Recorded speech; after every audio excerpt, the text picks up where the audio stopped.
Еве, знаете дека како шеф на опозицијата, председател на Социјалдемократскиот сојуз, покрај тоа што гледам секој може моментум да го поминам во мојата четврта изборна единица, имаме задача да ја поминеме цела Македонија.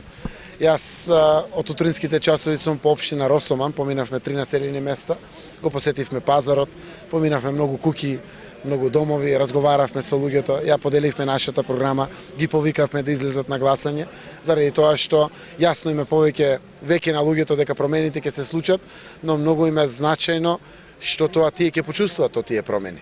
Зборуваме за сите детали, за маката на луѓето и за решенијата на нивните проблеми.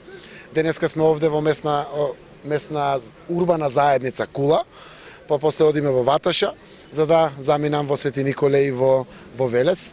Утре сме повторно во Тиквешијата, цел ден, и завршуваме во Кавадарци со голем митинг.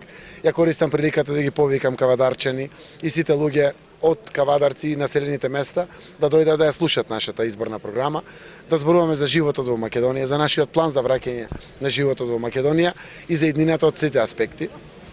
Секако на кавадарчани голема е болката од тоа пустонивно земјоделско производство кое што никако ни да се откупи по достоинствени цени, а за жал веќе еве 2-3 години ниту да се плати како што треба.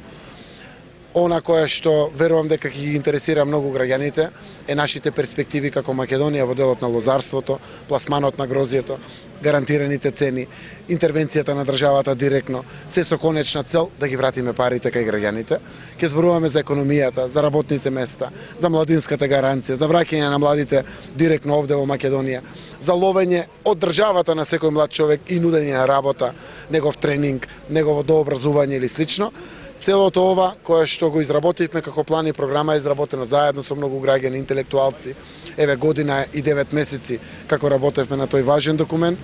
Јас верувам дека искрено ќе ја промени ова наша Македонија на добро. Но секако тоа мора да го направиме заедно. Се надевам на 11 декември ќе завршат овие поделби од секој аспект, пред се политичко-партиски, но секако и етнички и социјални, се надевам многу брзо, за да можеме да бидеме горди членови на ова наша заедница, на ова наша мала Македонија.